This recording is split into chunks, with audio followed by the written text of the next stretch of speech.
Ah, ya se activó.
Hola.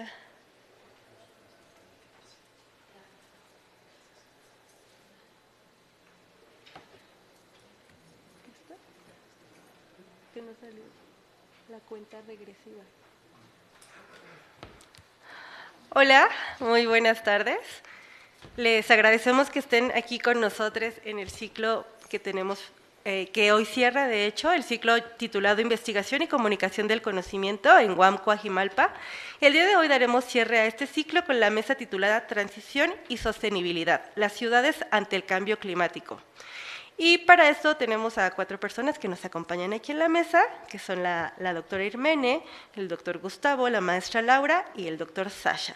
Pero les recuerdo un poquito acerca de la dinámica que tuvimos a lo largo de este ciclo con los premios que se van a rifar.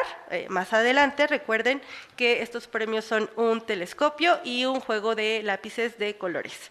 Entonces les voy a recordar la dinámica para que puedan participar en este registro. Concluida la conferencia, tendrán 5 minutos para realizar su registro de asistencia y así poder obtener una constancia. Si tienen el 60% de asistencia, se generará un ticket para poder participar en la rifa de estos premios. Solo deberán de seguir alguna de nuestras redes sociales y nos pueden encontrar en Facebook, Twitter, Instagram como @conocimientoUAM. Y si resultan ser una de las personas ganadoras, tienen que acudir a la Rectoría General para poder recoger su premio. Bueno, ya aclarado este asunto de suma importancia, les quiero presentar a nuestro moderador. El día de hoy está aquí con nosotros, es el doctor Gustavo Cruz Bello.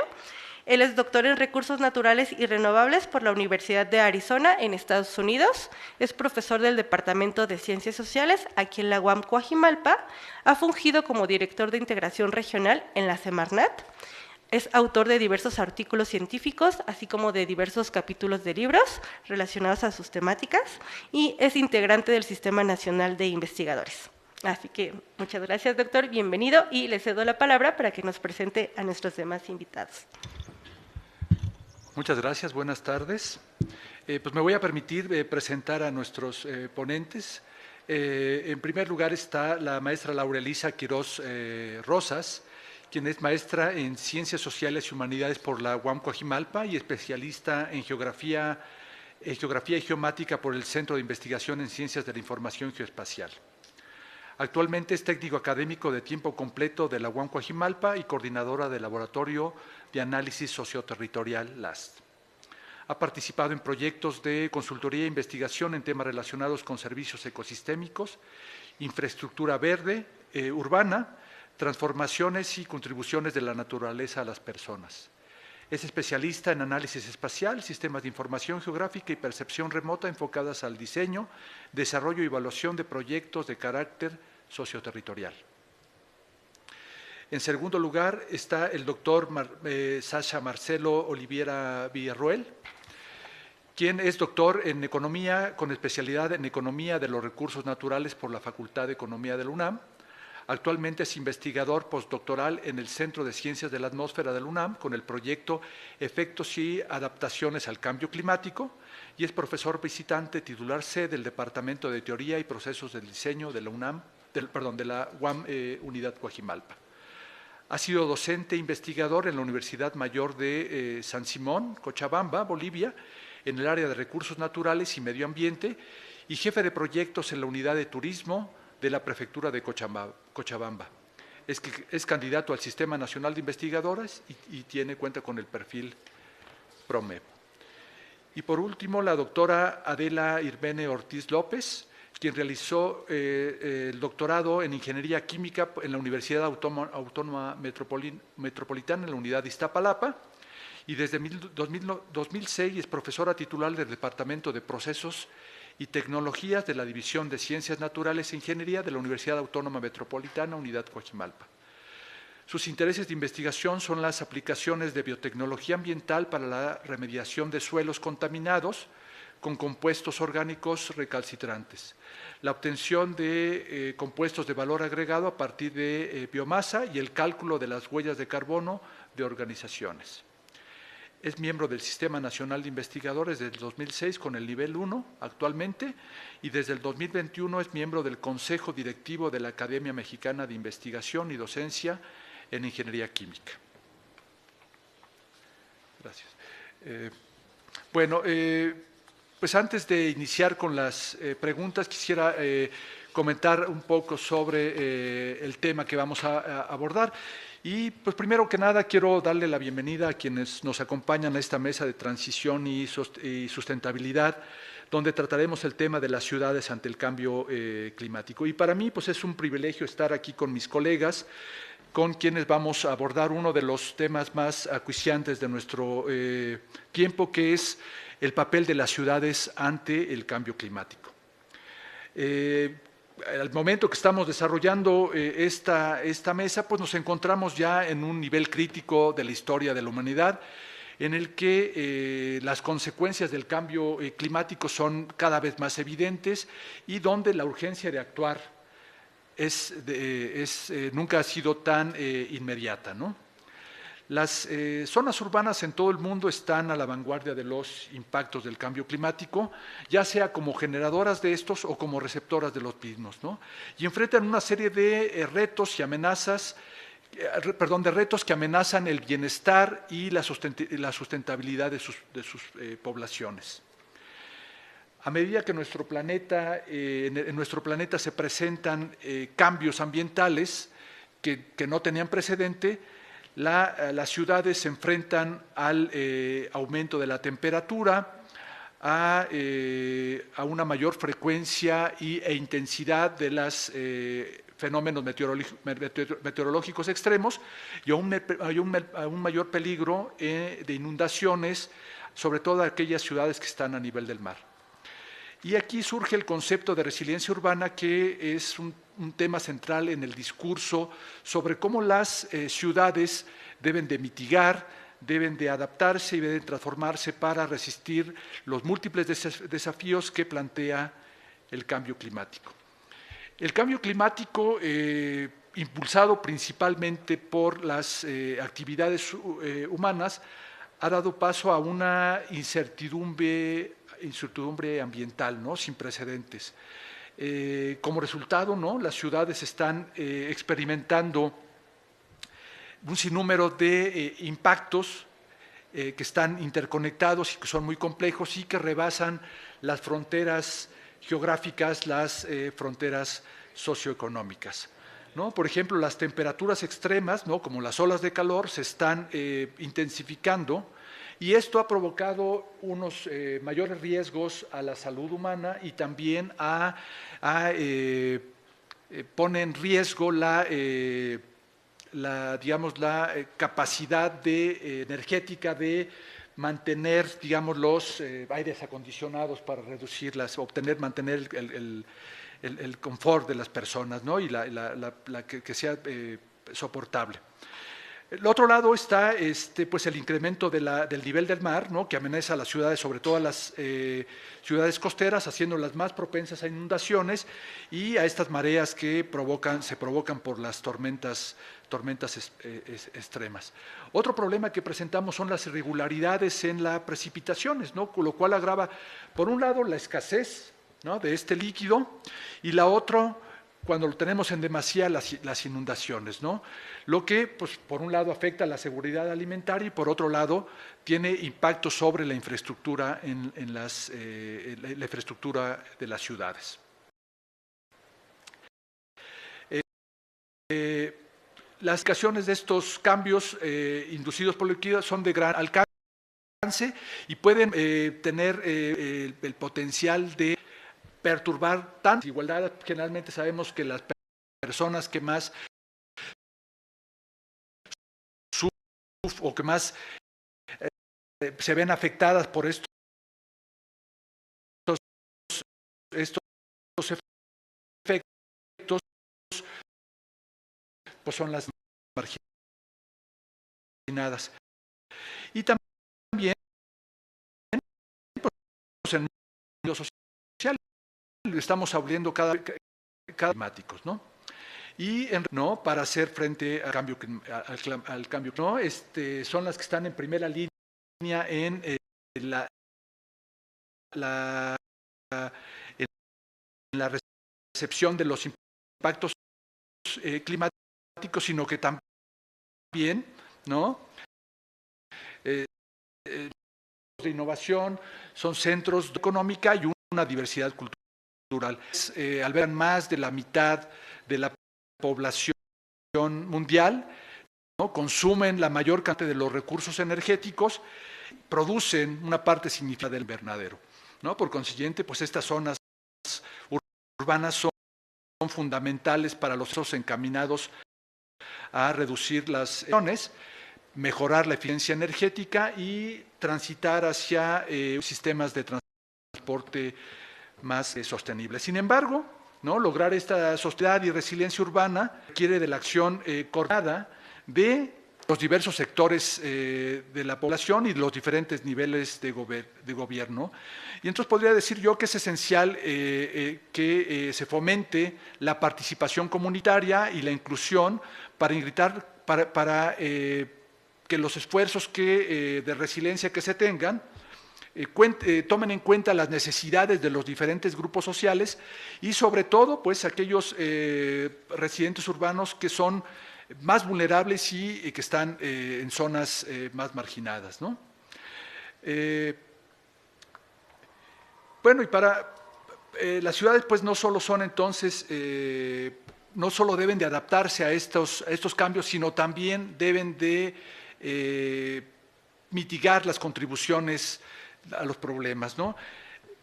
Aquí hay varias estrategias. Una es la planificación urbana sostenible, la otra es la adaptación o la adopción, perdón, de energías renovables y el desarrollo de infraestructura verde y transitar hacia un transporte más sustentable, ¿no? Entonces, con ese marco, pues el objetivo de esta mesa precisamente es explorar cuáles son las complejidades, las oportunidades y las mejores prácticas que se pueden tomar hacia la sustentabilidad y la resiliencia urbana en un contexto de cambio climático. Y entonces, pues nuestros ponentes van a profundizar sobre precisamente los retos de las ciudades para transitar hacia sistemas más resilientes y sostenibles y hablarnos sobre cómo debe ser la participación de los diferentes actores sociales en estos esfuerzos. En este sentido, pues quisiera iniciar la ronda de preguntas. Van a hacer un par de preguntas y las preguntas son para los tres, en el orden que fueron presentados, ¿no? Podríamos representar. Entonces, la primera pregunta es, ¿cuáles son los principales retos y obstáculos a los que se enfrentan las ciudades en esta transición hacia entornos urbanos resilientes y con bajas emisiones de carbono en un contexto de cambio climático? Entonces, Entonces, pues, doctor Jiménez, si nos pudiera dar, perdón, no es cierto, perdón, Laura, si nos podías dar, perdón, Laura, si nos podías dar. Muchas gracias. Y gracias a todos los que nos están viendo y también a las personas que están aquí de manera presencial. Y bueno, ahorita escuchando lo que decía el doctor Gustavo, hay muchas cosas que hacen mucho sentido y yo quisiera empezar con, mencionaste algo, que las ciudades deben transformarse y yo creo que no solamente las ciudades deben de transformarse, también las sociedades deben de transformarse y las personas deben de transformarse. Entonces, escuchando un poco la pregunta, creo que se divide como en dos cuestiones. La primera es justamente cómo hacer la resiliencia urbana o cómo establecer la resiliencia urbana y finalmente lo que sucede es que las ciudades no están vistas como un sistema socioecológico y eso es lo que no les permite verse como ciudades resilientes. Y aquí yo encuentro tres problemas principales ante este problema. Una es que justamente la planificación urbana no está vista desde un enfoque sistémico. La segunda, y que es un problema que hemos visto aquí en los estudios que hemos realizado en la UAM, es que hay un rápido crecimiento urbano y muchos de los asentamientos urbanos están empezando a absorber todos estos suelos de conservación que teníamos nosotros como proveedoras de servicios ecosistémicos urbanos. Todavía no vemos a todo el entorno con este enfoque ecosistémico, como mencionaba, y todavía hay esta dicotomía importante entre lo rural y lo urbano. Y la tercera es que creo que no hay políticas de gobierno que realmente fomenten la sustentabilidad. Muchas de estas políticas están solamente como adaptación al cambio climático y que muchas de ellas todavía no tienen esta continuidad o esta congruencia. Y por otro lado que están las emisiones, ¿no?, del carbono, mencionaste una que es muy importante, que es justamente potencializar el desarrollo y la multifuncionalidad de la infraestructura verde. Muchas de ellas hemos visto que solamente tienen una función estética y lo hemos visto en las calles, en las avenidas, en donde pues básicamente es muy temporal y su función es estética. La instalación de la infraestructura verde, sobre todo en las ciudades, está puesta sobre asfalto, sobre concreto, y entonces esto evidentemente no permite que haya infiltración a los mantos acuíferos y que pues básicamente provoque un montón de problemas que tienen que ver pues con inundaciones, con la falta de, no se filtra el agua al subsuelo, no hay secuestro de carbono, claro, porque es infraestructura como muy frágil y muy temporal. Entonces, creo que este es uno de los grandes problemas que finalmente lo que tiene que reforzar para empezar a evitar, o más bien ahora sería como algo diferente, ¿no? Empezar a reforzar esta resiliencia a las ciudades, es poder enfocarnos en fortalecer su conectividad, su diversidad, su resiliencia, para que finalmente podamos embatir estos problemas que tenemos cada vez más evidentes del cambio climático. Gracias. Gracias, Laura. Sí, yo creo que es importante aquí ver el enfoque en las dos vertientes. Por un lado está la de mitigación, ¿no? Reducir esta generación de compuestos de efecto invernadero, y por otro lado la adaptación. Pues ahora pasaría con el doctor Marcelo, si nos puede responder la pregunta. Bueno, antes que nada, un gusto estar aquí en la mesa y compartirla con mis colegas. Es siempre un gusto conversar y tener varios puntos de vista sobre una misma temática. Respondiendo a la pregunta, transiciones urbanas. Yo creo que las ciudades y los humanos en general siempre estamos en transición, siempre estamos en constante proceso de adaptación. La pregunta que yo cambiaría un poco la pregunta es, ¿qué esperamos, cómo esperamos adaptarnos a futuro para mejorar las condiciones que hemos generado históricamente? O sea, las ciudades no surgen como los hongos espontáneamente, ni los hongos surgen espontáneamente, pero como una forma de decirlo, surgen de un proceso histórico. Entonces nos adaptamos, crecemos socialmente, generamos una infraestructura para adaptarnos a un territorio. Vamos a hacer un planeta urbano a futuro, ya prácticamente como comentabas al inicio de la sesión, 50% de la población ya vive en estas ciudades. ¿Qué esperamos que pase? ¿Qué queremos que pase? porque la tendencia es que estas ciudades van a ser como la ciudad en la que vivimos, mucha gente, muy caótico, falta de recursos, importamos recursos de mucha área circundante, generamos una cantidad de residuos espantosa, no sabemos manejar la energía y a pesar de eso es una ciudad vivible donde 29 millones de personas en el macro de la ciudad viven tranquilas y felices. Entonces, ¿qué esperamos para no solo estas 29 millones de personas, sino para el resto del planeta? Hay ciudades que tienen miles de años, entre comillas, Roma, por ejemplo, y ciudades que recién fueron fundadas hace no mucho, 50, 100 años. Lo que tenemos es infraestructura obsoleta. ¿Cómo cambiamos esa infraestructura para que en vez de ser un problema sea una solución? ¿Cómo generamos una planificación urbana adecuada, como comentaba Laura? ¿Cómo evitamos perder los servicios ecosistémicos que rodean las ciudades?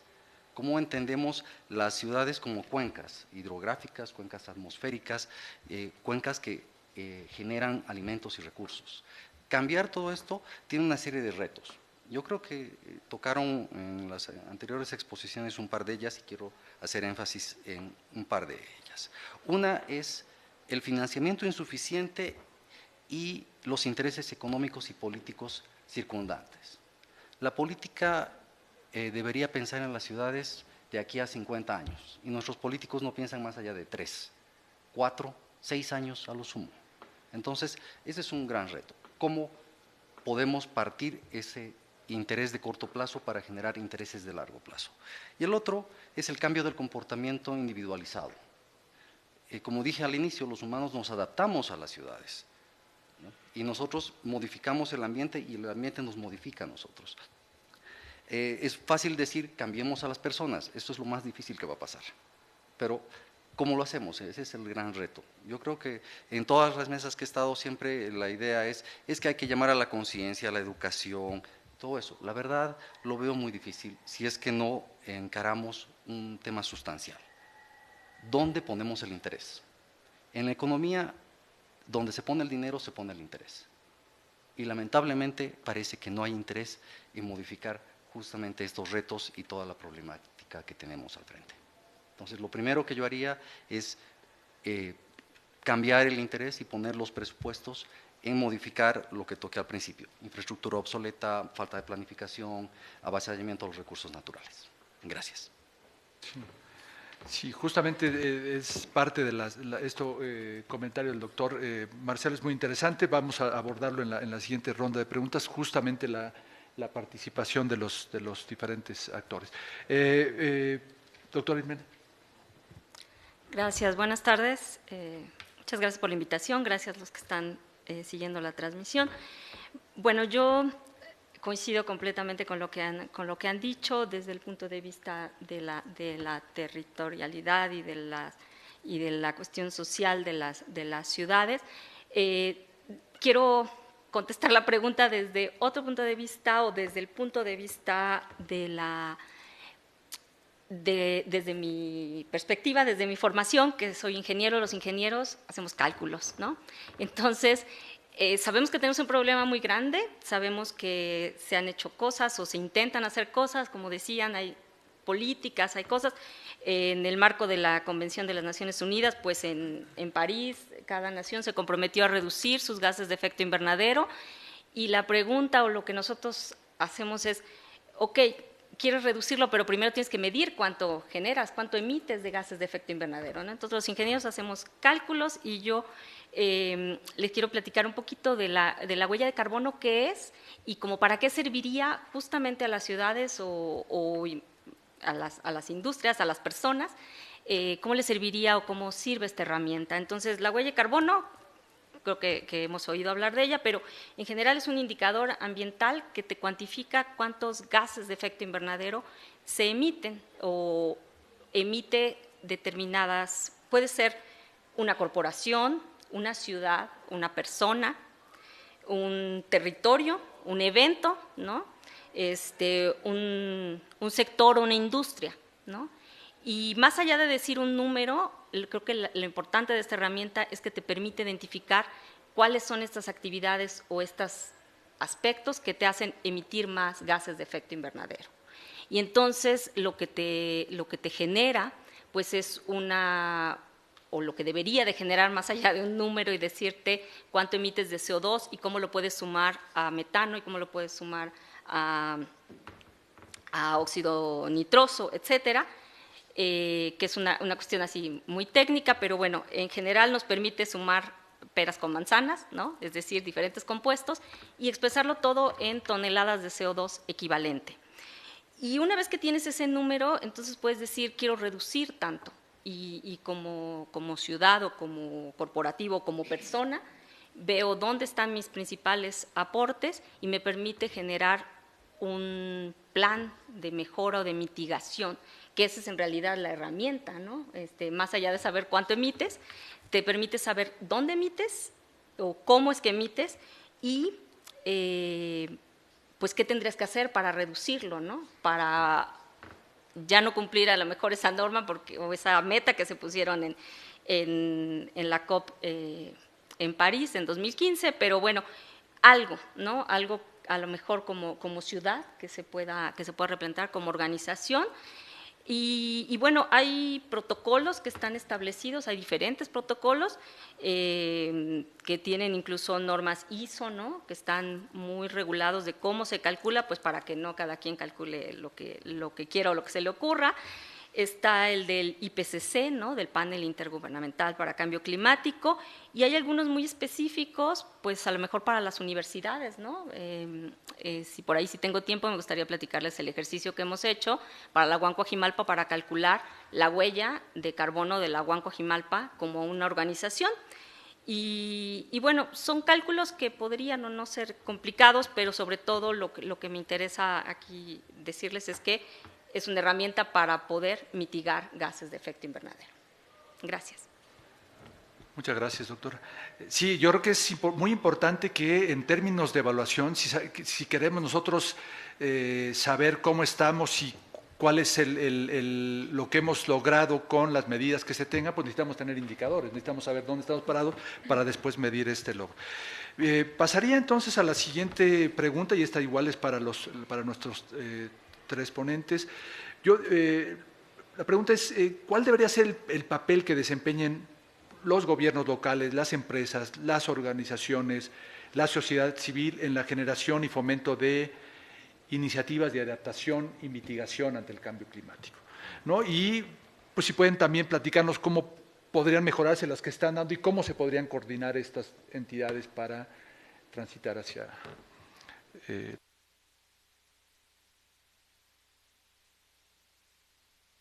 Sí, Gracias.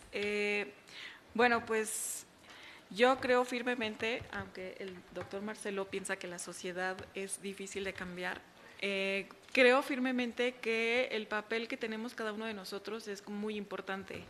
De hecho, uno de los marcos que ha surgido en la actualidad sobre este estudio, ¿no? Que tenemos que hacer como más evidente esta importancia de los servicios ecosistémicos y de cómo funcionan y de cómo están proveyendo, es justamente ya no ver a la sociedad como algo que nos está dando, como un servicio. Y de ahí parte el marco de las contribuciones de la naturaleza a las personas, que justamente lo que hace es pluralizar el valor de la naturaleza.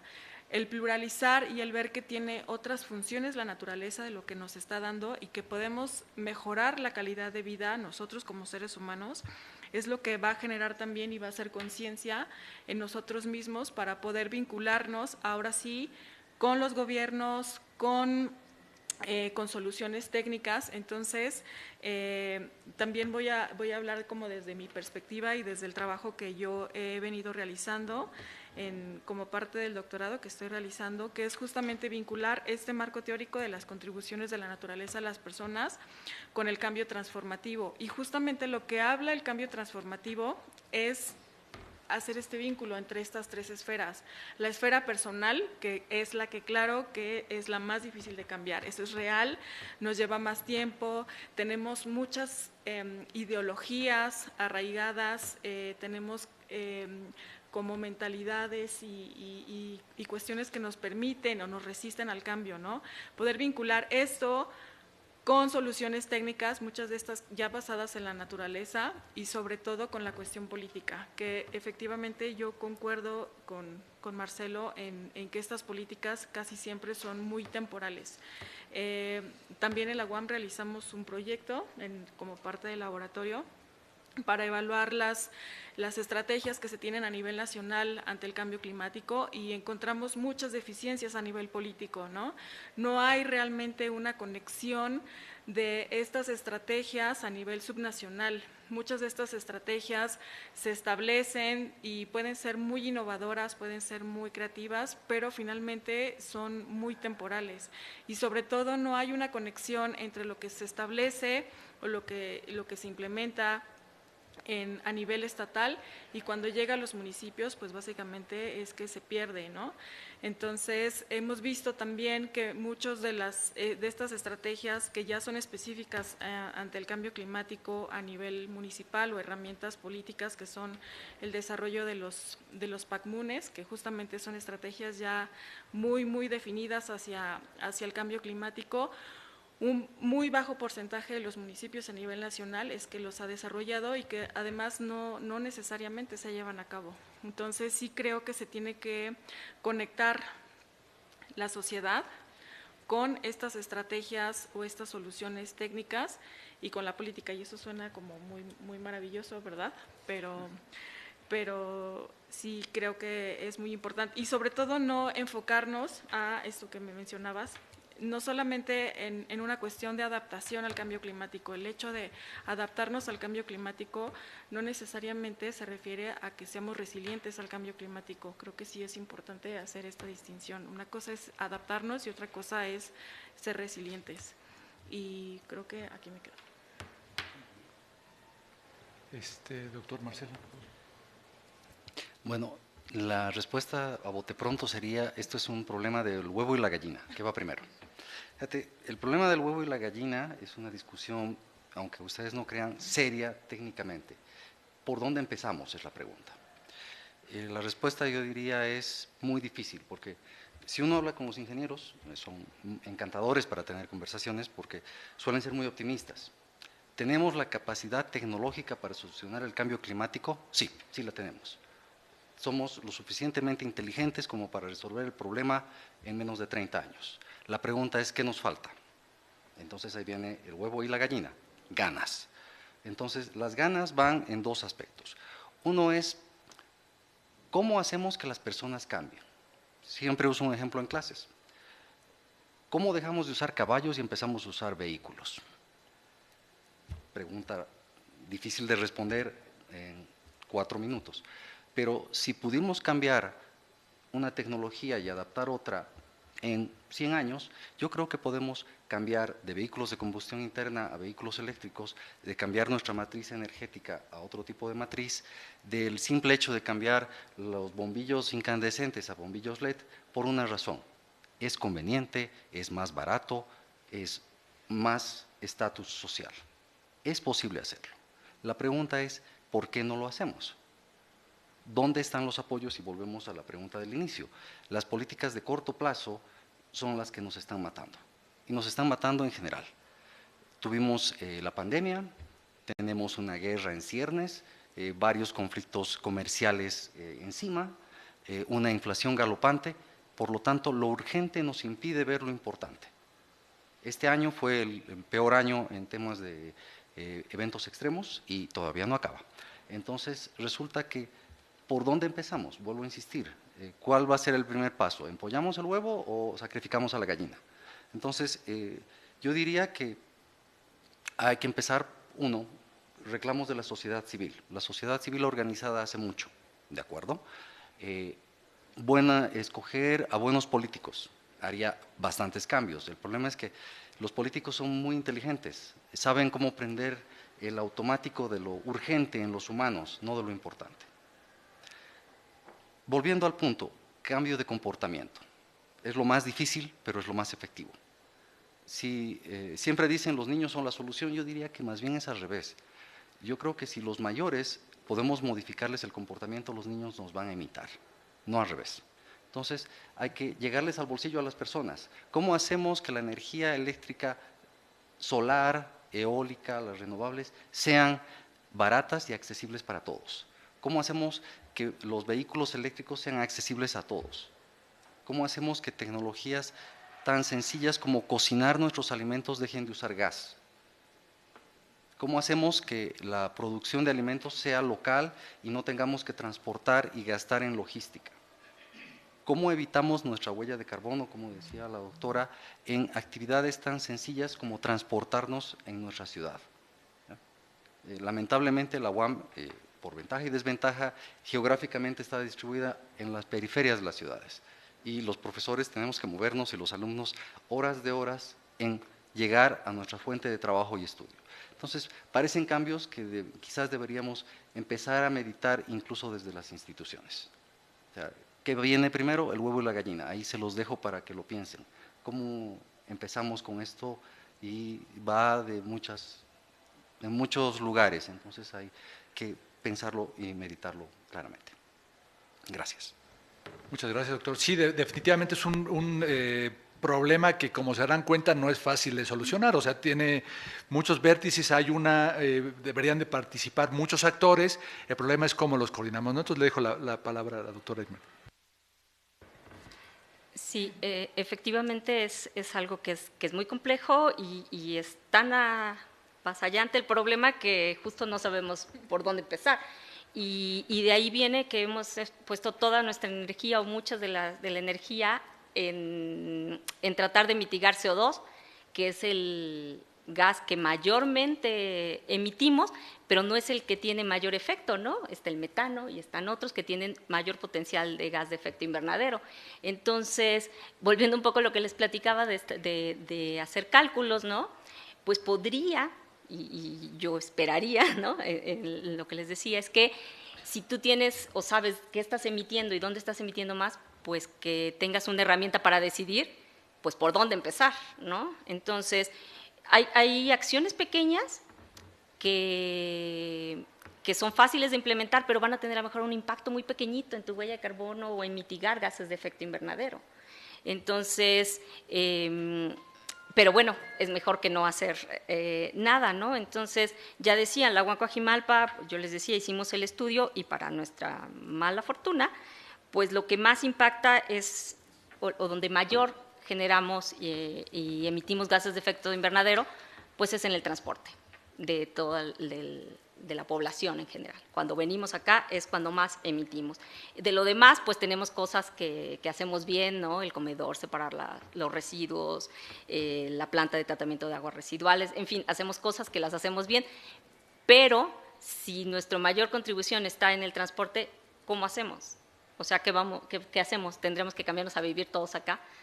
¿No? Y son cosas que aunque tienen el mayor impacto, pues no estamos a lo mejor en condiciones de poderlas cambiar, pero si logramos cambiar las demás y logramos mitigar en otros lados, pues entonces podemos pues tener una contribución, y aquí estoy hablando de la UAM como institución, como organización.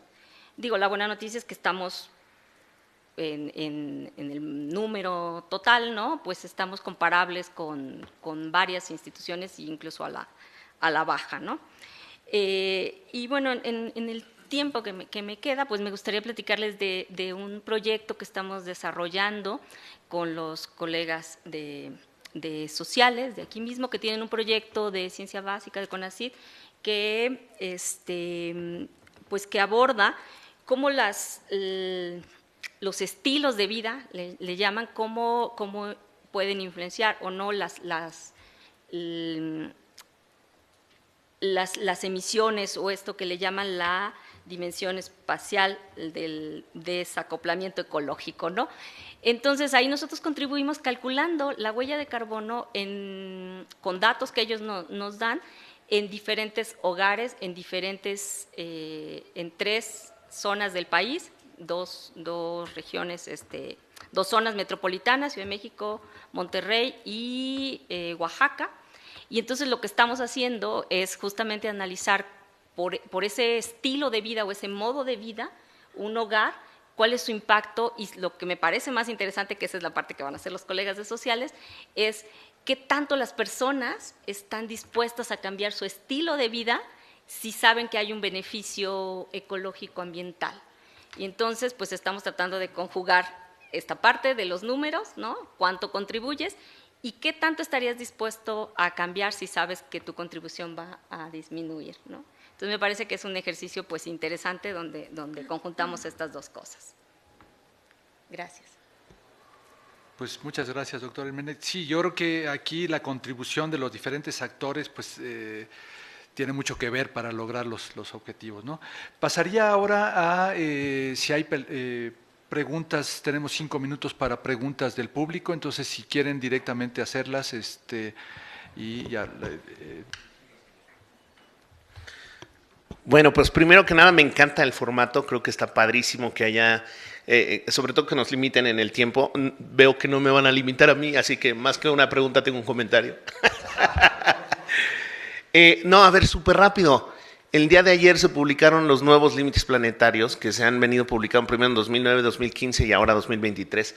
Y por primera vez sabemos que 6 de los 9 límites planetarios se han rebasado. Tal vez uno que a mí me mueve muchísimo el tapete es el del cambio climático. Se usa como proxy estadístico las emisiones de carbono para determinar que el límite se rebasó y obviamente pues, se ha rebasado en el contexto urbano a nivel planetario. Sin embargo, al menos en toda esa literatura relacionada con los límites planetarios, muy poco se habla sobre el impacto que tienen las actividades individuales en la reducción de las emisiones, ¿no? Entonces, haciendo énfasis en eso, ¿hasta qué punto es un problema técnico? ¿Hasta qué punto es un problema más bien de cómo se conecta la ciudad con su sistema biofísico? ¿O hasta qué punto es un problema económico, de comportamiento de las personas? No económico en términos financieros, sino económico en el sentido del comportamiento de las personas. Entonces, me gustaría ver sus perspectivas al respecto. Gracias. Pues, ¿quién quiere iniciar?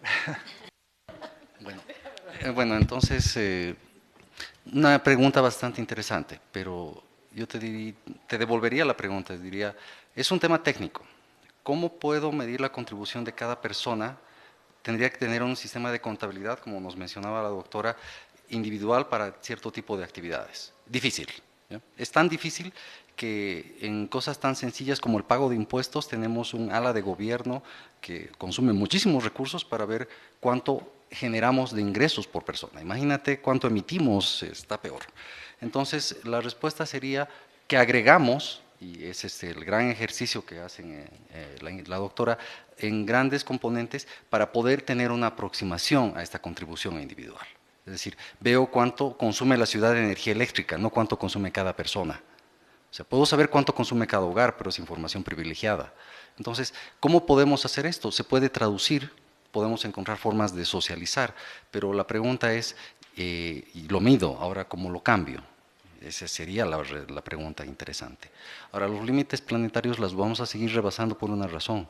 Seguimos creciendo como humanos, somos cada vez más y más y más y más y vamos a seguir siendo más. Creo que tenemos esa tendencia exponencialmente a reproducirnos. Entonces, o paramos el crecimiento humano o esto va a seguir, no importa si las soluciones técnicas están ahí. Sí, bueno, lo que decía, ¿no? Sí puedes calcularlo, de hecho se ha vuelto como muy popular esto de calcular tu huella de carbono o tu huella ecológica, que es un poco más amplia. Sí hay maneras, y pues pienso que va por la educación, ¿no? Esto que uno pueda, pues tan solo concientizarte de lo que emites, pero yo insisto en que más allá de lo que emites o la cantidad, en dónde lo emites, ¿no? Hay cosas que no vas a poder cambiar, hay otras que sí, ya decían, la manera en que consumes, a lo mejor esa sí es relativamente fácil de cambiarla, ¿no? Si consumes ¿sabes? Tu proteína que viene desde el otro lado del mundo y que además le pusiste los condimentos, quién sé qué, ese tipo de consumo a lo mejor sí, con educación puedes cambiarlo. Hay otras cosas que están limitadas como eso, a dónde te transportas a trabajar porque es tu fuente de trabajo, o a dónde vas a estudiar o esto, ¿no? A lo mejor sí puedes cambiar la manera en que te transportas, ¿no? Si el transporte fuera más eficiente en lugar de venir en un auto. Digo, aquí la bicicleta pues está muy complicado, ¿no? Por la geografía, pero individualmente sí hay cosas que puedes identificar y que puedes cambiar o comprometerte, ¿no? Decir, hasta esto sí lo puedo cambiar, hasta dónde me puedo comprometer. Ahora, ese ejercicio, reproducirlo con todos, pues es muy complicado, pero pienso que sí hay sectores, ¿no? Y sobre todo con educación, con socializar esto, con decir puedes identificarlo, creo que por ahí va la contribución que podemos hacer individualmente y autoevaluarnos. Yo creo que a lo largo del tiempo la sociedad ha ido transitando a diferentes momentos y muchas de estas transiciones no han sido conscientes. Creo que estamos actualmente en un proceso de transición en donde la sociedad sí es consciente de lo que está pasando. Y esta conciencia, yo no sé si soy muy optimista, pero sí creo que puede ser una buena oportunidad para que esta conciencia que estamos teniendo de todo lo que está viniendo, claro, de arriba, ¿no? De los acuerdos que se tienen, de lo que está sucediendo, de lo que nosotros mismos estamos sintiendo, pueda ser como un aliciente para que empecemos a tener acciones desde abajo hacia arriba, e insisto, con esta como interconexión que debemos de tener con las soluciones técnicas y con las cuestiones políticas. Sí creo que puede ser una buena base nosotros desde las acciones individuales. Gracias. Bueno, pues muchas gracias. Pasaría la palabra a la... Sí. ¿Tenemos? Sí. Sí, ¿qué tal? ¿Qué tal? Buen día. Hay 3 puntos que quisiera abordar mayormente. Es en relación a lo que comentaba el doctor Oliveira, y es justamente en el aspecto que señala que es prever para el futuro. Nosotros somos conscientes de las problemáticas que tenemos, pero con paso del tiempo no conocemos el cómo nos vamos adaptando a las nuevas realidades que vendrán. Y ser conscientes, bueno, el futuro no se puede predecir, pero se puede prever a dónde se llegará y tratar de atender esas problemáticas para buscar soluciones de ello. De la misma forma, y atendiendo el punto del futuro, mi respuesta, y de la mano con lo que la maestra Quirós comentaba, lo más, no sé si llamarlo lo más importante, pero es atender a la sociedad. ¿Cómo se puede cambiar? Es justamente con los jóvenes, con los niños. Comprendo el punto que usted maneja de que a fin de cuentas los intereses económicos o quienes mueven las ciudades son adultos. Pero los niños, los jóvenes, son quienes están viviendo en esa realidad y quienes van a pasar a la siguiente. Son quienes tienen las perspectivas que nosotros ya no tenemos o quienes ven cosas que aún nosotros no vemos. Y en base a la educación, porque si bien un adulto puede llamarse como la cabeza de una familia, un niño también es ese agente de transformación. A lo mejor yo al niño le enseño a separar los residuos, que es una costumbre que no tenemos mucho. Pues el niño lo va a llevar en práctica y el niño le va a cuestionar a sus adultos y ese mismo cuestionamiento es que los adultos lo van a hacer. Entonces el niño funge como actor de cambio. Y otro punto, se habla generalmente o socialmente de que mi granito de arena, lo que yo aporto, lo que yo ahorro, lo que yo cuido, pero creo que también estaría bien el abordar pues lo que yo consumo. La empresa textil, las empresas refresqueras, las empresas grandes que son las que más contaminan, o las diferencias con conciertos, con vuelos, pues no dejarlo de un lado, porque si bien sí, lo que yo aporto en 10 años es lo que alguien contamina en 2 segundos, y ya.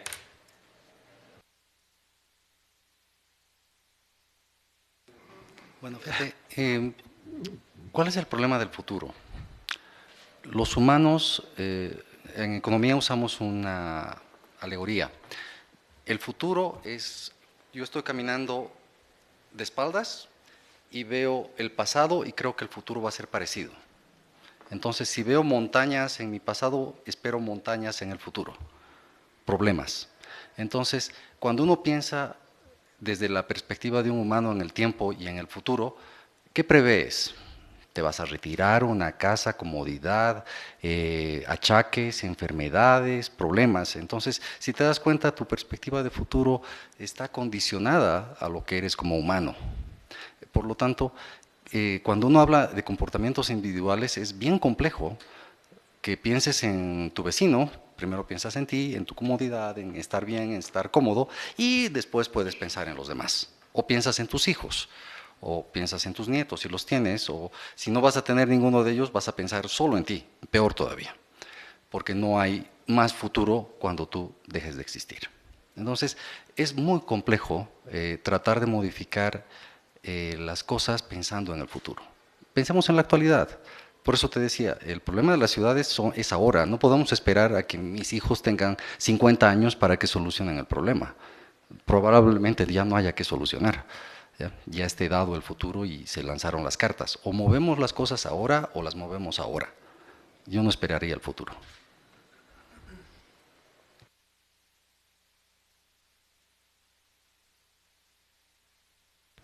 Sí. Es que justamente eso es el abordaje. No sé si erré en explicarme, pero es atenderlo de ahorita hacia el futuro, pero involucrando a todos, no enajenando a alguien o no a alguien. De acuerdo.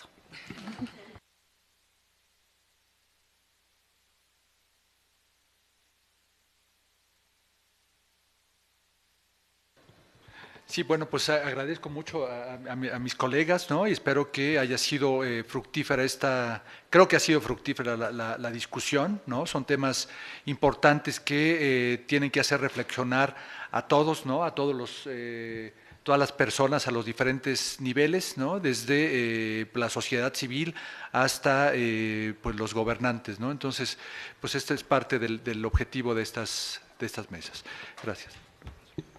Sí, muchas gracias a todos. Y sí, ¿no? Así, por eso titulamos así esta mesa, como esta transición, porque es al final algo a lo que vamos, ¿no? Y que es desde el presente y mirando también nuestro pasado, pero viendo también con una meta fija hacia nuestro futuro. Pero agradezco mucho a todos ustedes y a todas que están aquí en la mesa y a quienes nos acompañaron. Y a quienes puedan ver estas conferencias después, el día de hoy cerramos el ciclo de investigación y comunicación del conocimiento en UAM Coajimalpa, pero les queremos compartir también unos anuncios que tenemos por parte de la dirección a lo largo de la siguiente semana. Ya pueden encontrar en la plataforma de su preferencia el podcast que tenemos de Jóvenes para Jóvenes que se llama Déjenme Escuchar. En esta tercera temporada iniciamos con el capítulo Intensamente, Salud Psicoemocional. Y les recordamos también que en octubre ya se acerca la fecha para que podamos ver el eclipse solar anular, que será el 14 de octubre, pero para eso tendremos una activación y aquí en la unidad Coajimalpa estaremos el día 19 de septiembre en el Ágora. La actividad es de la 1:50 a las 4 de la tarde y pueden ir ahí para que vamos a tener distintas actividades y vamos a tener entrega de lentes gratuitos para que puedan observar de manera segura el eclipse. Entonces, también para las personas que se inscribieron para los premios, les recordamos que tenemos el código QR para que se puedan registrar. Tienen 5 minutos para hacer su registro, porque ya damos por terminada esta mesa y agradecemos mucho su presencia a todas y todos. Buena tarde.